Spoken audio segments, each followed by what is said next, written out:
Hey everyone, I'm Nick, and welcome back to the channel. Today we're continuing the rebuild of my $850 Supercharged Range Rover. Last time we serviced the transmission, and we were finally able to rev it up a little. It sounds great, but it turns out we have a surging issue when the engine's going back to idle.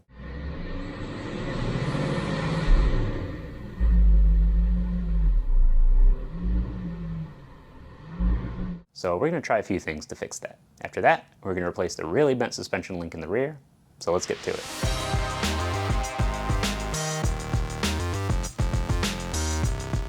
We're going to clean the MAF sensor, and then we'll clean the throttle body. But we're going to start with the MAF here.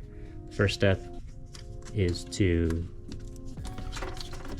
remove the harness, remove the plug, and then we have two T20 screws. One here and one here. We're going to undo those. And carefully remove this.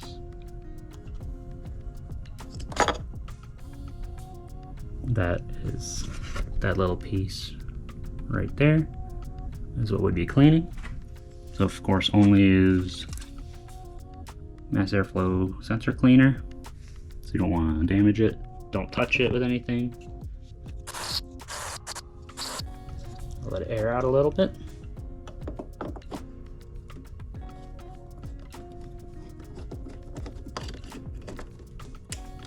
That's it. So as we've seen on this Range Rover, we do have an issue coming off of the revs. It'll drop down and then it'll fluctuate a bunch before it settles, and it'll bog down quite a bit.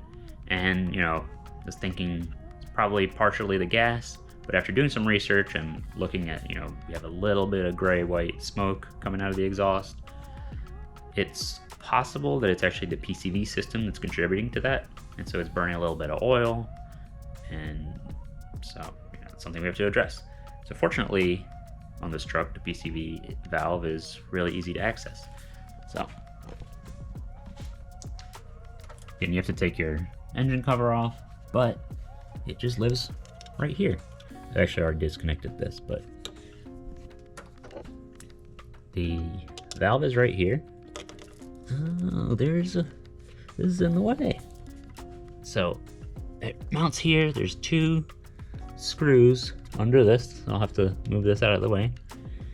And then you just pop it out, pop it back in, and then reconnect this hose. As you can maybe see right here, a little oily in there, which could be because the valve failed, so that's why we have to deal with it and replace it. This here is a replacement part. Got it from Rover Parts. The part number is LR003380/H, and this should do well for what we need. So let's find out. Let's get this bundle of wires out of the way. As you can see, there's three holes. The two outer ones are going to be for the screws, and the middle one may be, I think it's either a guide pin or a place to hold the wiring harness. So I'm going to try to figure it out.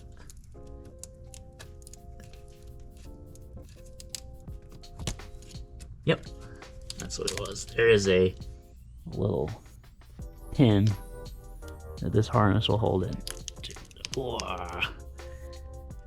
Okay, so I'm gonna have to hold that out of the way. Let me guess, T25. Now, one thing you want to make sure of when you work on this is be very careful with this hose, because on the supercharged version of this truck, this hose costs almost $200 to replace, just for the part. And it goes back there, and yeah, you don't want to damage this one, so. Should be able to just pull straight up. Right here, yeah. There we go, what do we have here? It's pretty oily in there.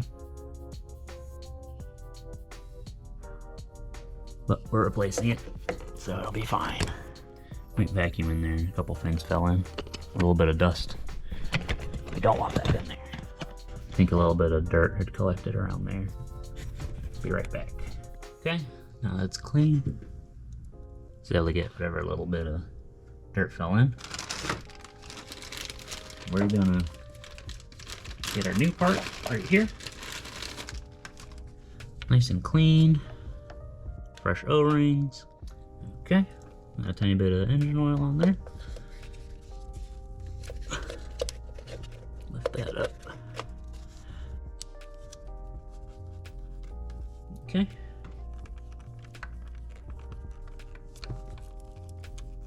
Okay, now we're gonna pop this harness back in there. It's nice and secure. And our last step is to reconnect. Reconnect this. Just like that. It just snaps on. And to remove it, you just squeeze both sides and then pull out. But now that we're on, we're good. Now we're gonna find out how much this helps. Let's see how it does now that the PCV valve is replaced.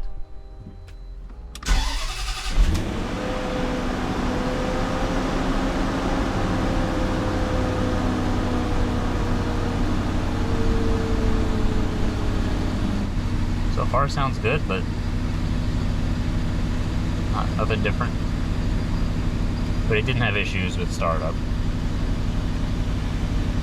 Now part of the reason we replaced the PCV valve and I still haven't cleaned the throttle body is because the throttle body, it would be fluctuating all the time at idle. So, okay, now it's up to, it's idled down. We're gonna see if we give it a rev. If when it drops down it still does the thing, we'll see. Yeah, it's still doing it a bit.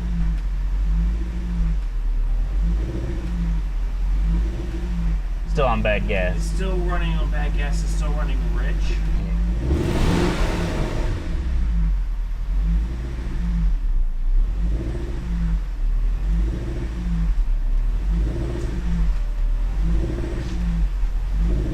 No more smoke. Oh, no more smoke. That's good. That's really good. Yeah, it's probably going to be bad gas for the rest. It's a combination of things. And dirty oxygen sensors because of bad gas. So, as we drive it, we work through this tank.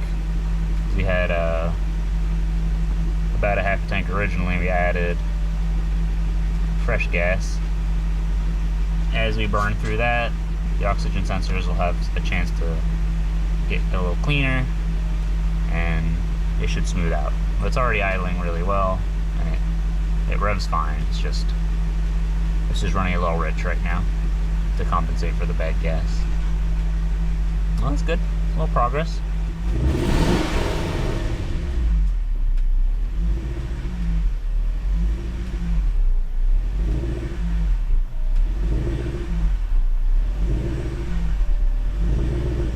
Settles.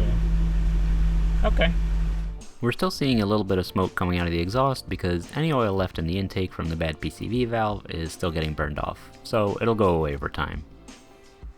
We'll definitely get to cleaning the throttle body in the future, but I'm happy to report that the ECU does learn to compensate for the surging over time, which is neat.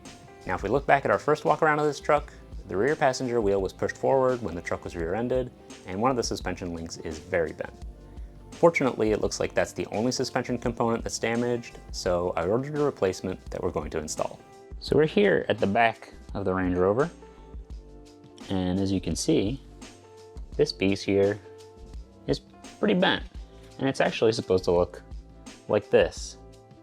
And this is a solid piece of metal, so it kind of tells you how hard this was hit.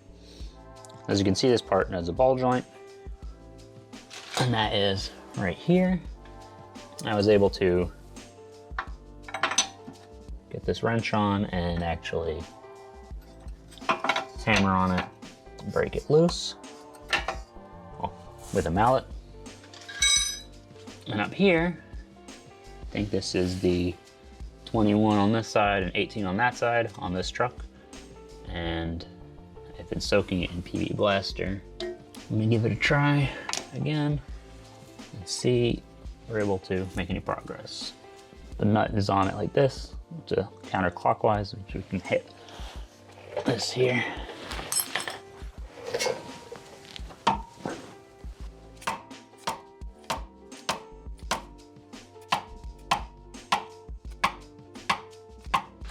as much as I'd like to use power tools, not really any access in there for that, so. Can it be? No, it was my tool slipping. Or, I think that's what it was. So putting a jack here on the bottom of the knuckle, I was able to raise this up. I also removed the bolt, the bottom bolt for the leveling sensor, and swung that down. And so with that, I was able to fit with an extension pry bar onto the 18mm bolt here. And then on this side, I had a wrench wedged in and then a longer piece of plate metal across to prevent it from moving up and crushing the brake line right there. And with that, I was able to break it loose and then finally get this out. You'll notice it's got an eccentric head on it, because this is used for tow. There's also a washer that matches that. Now we're going to lower this down and see how it if it realigns itself, and then we'll pull that bar out. So that's down. Now maybe we can tap this out.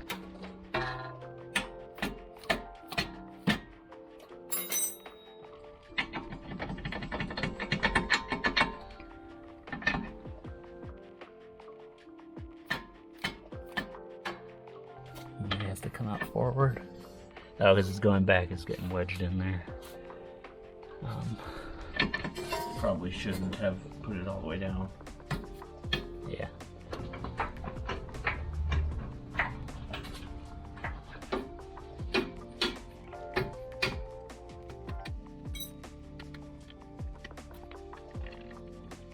There.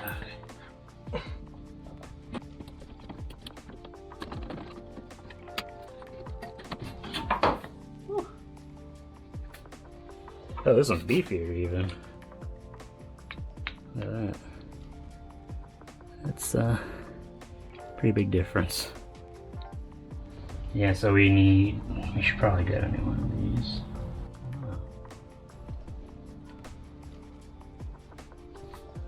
It's for four-wheel steering. No, it's for adjustment for when I was just joking. when it goes up and down. Now, we have our new parts here. Now, some diagrams show 2 extra washers, but looking at the procedure, we only need this, a fresh bolt, and a fresh nut. So that's what we'll be using.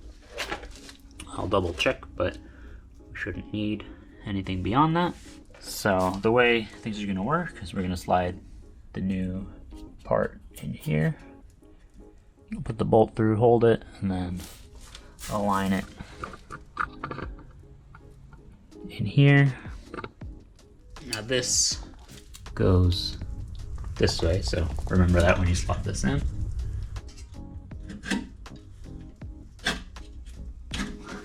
Now normally when you're doing this process, you're supposed to mark where this bolt came out, and that will let you position it back into position as close as possible to where it came out. Unfortunately, I did not remember to do that, and frankly, I'm happy we even got this out in the first place. Now, since this was all messed up, it's possible that had moved. I don't know for sure. So, you know, that's kind of what we have to deal with. But one of the first places this is going, once it's back on the ground and rolling, is to get an alignment, and they will be able to fix that. They should be able to anyway. Yeah, this doesn't have the same marking, so it would have been a guess at best. Okay, so this is grooved in here so that it will only fit on here one way, and that is how this stays aligned and allows this to move that in and out to adjust the toe. on the rear. So I'm gonna have to do my best to say, hey, this is about where we want it. Might have to lower this.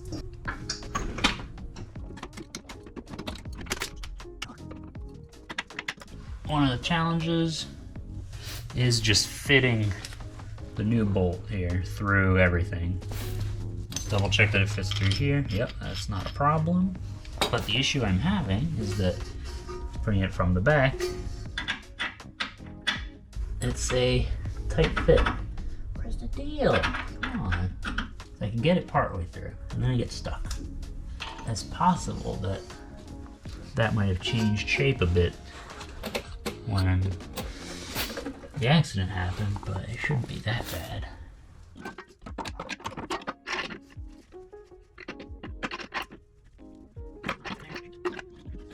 I'm afraid if I put this in after, if I put this in first, I won't be able to put the ball joint in. So we don't want that.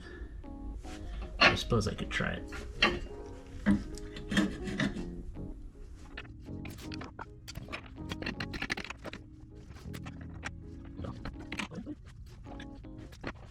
Okay, so I did a teeny tiny bit of filing in there, and now this fits in way better. So we're gonna try again.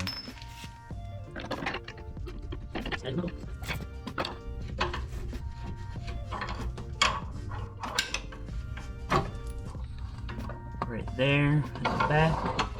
I'm getting that in so I can push it down. This probably shouldn't be as difficult, but that's what we're dealing with.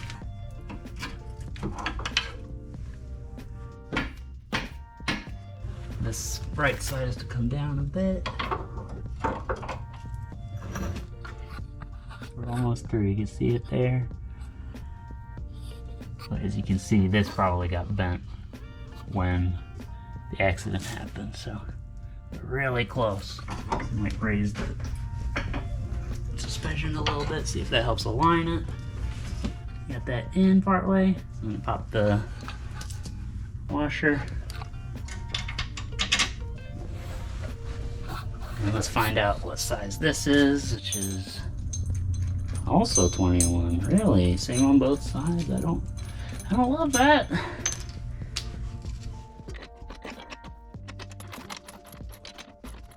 Now, as you can see, I actually removed the nut here. What I realized is that once I had tightened the nut all the way, I actually ran out of threads, and the locating washer here was still loose. So, looking back at diagrams, it turns out when you get a replacement bolt and washer for this, it's actually a new part that replaced the original. And that's part of the reason, you know, we have different sized nut and head on the bolt. But one of the things is that there is an additional washer, and the part number is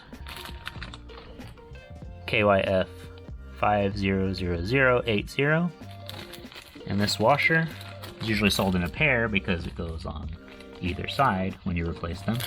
And this washer goes between, if we look at the original, it would go between this locating washer and the nut.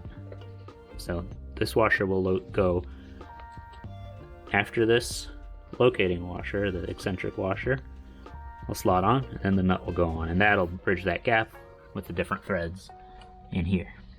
So right here we have our washer. This pops right on there, and then I can get this one started again and get that going again. So next I should have this back on and tight, and it should be all good.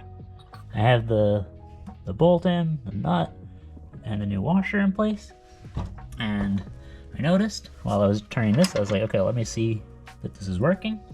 I have my ratchet wrench here set to tighten, so showing me that this actually works is right here. You might be able to see when I'm turning, it's going to turn both sides, so the whole thing will pivot and will rotate, and the eccentric bolt and washer, we can actually see it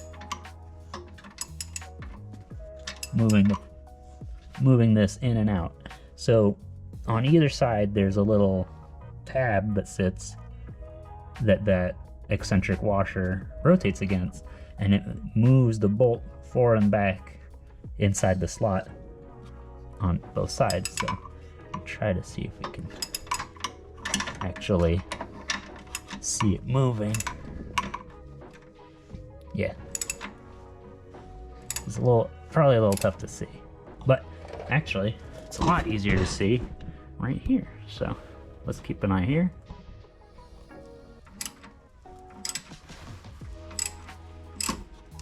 It comes out here, actually a fair amount. Keep going, it'll go right back in. And I can actually try to see, based on that, I think I can look at the mark and try to position this back where it was when we took it off. Normally, this is where you would mark the position of the eccentric washer. However, you might just barely be able to see around the edge, which I should actually back it out. There is a circle that's like kind of a little bit of a rust color that shows where it was resting on before I removed the previous bolt. So right here, you can see that rusty shape there, right here. And so what I'm gonna do, to the best of my ability, is to cover that, and that should position us just about where it was. Now, there's a strong chance this will have to be adjusted when I get an alignment, but it shows that it's working. At least we've seen that it's working properly as intended, and we'll just have to torque it to spec with it in position. And then of course, we'll also have to torque this. Once we're torqued there, I'm going to actually pop this back into place, which is the height sensor, which we removed so that we would have access to the bolt. Now, next step is to torque these bolts to spec. Bolts and nuts down, they're actually the bolt up there and the nut down here on the ball joint are at up to the same spec. So that is 121 foot-pounds, which is also 165 Newton meters, and that's pretty serious business. So I'm going to try to use my big torque wrench to get that to work. Now, ultimately, when this goes to an alignment shop, that's going to get loosened, repositioned, and then probably impacted back into place, so I doubt it will move once that's done. But in the meantime, since we have to get to the shop, we got to make sure that doesn't get undone and let this start moving all around, so that would be not so good. Because I couldn't fit the torque wrench in with a regular socket, I tried with a crow's foot attachment, and that only kind of worked. Trying to raise the hub didn't really help either. Now if I could, I would fit a socket onto here and use an impact gun to get it in, but the axle is in the way, so that's not going to be possible, unfortunately. It's a shame that's in that position, but what can you do? I may try to get a breaker bar, just get that in as tight as possible, but in the meantime we can try to work on that. Turn this on, try to get it in place. I tried a few different combinations of torque wrenches and sockets, but it was a different approach that worked out. Now it looks like I've found a solution. I've raised the suspension up, and I've run the torque wrench through there. That should allow me to position it. Now I am going to need some help. Have that held in place so I can turn that and torque it to spec, hopefully. So I'm going to take care of that. But yeah, this is, you do have to be creative a little bit. With the link tightened up, I think I got the alignment pretty spot on. We'll see for sure when we start driving it, but there's other damage to repair before we get to that. It's starting to come together though, which is really exciting. Let me know what you think of this rebuild so far down in the comments, and if you're enjoying the series, don't forget to leave a like and subscribe so you don't miss this truck getting back on the road. Thanks for watching, and I'll see you next week.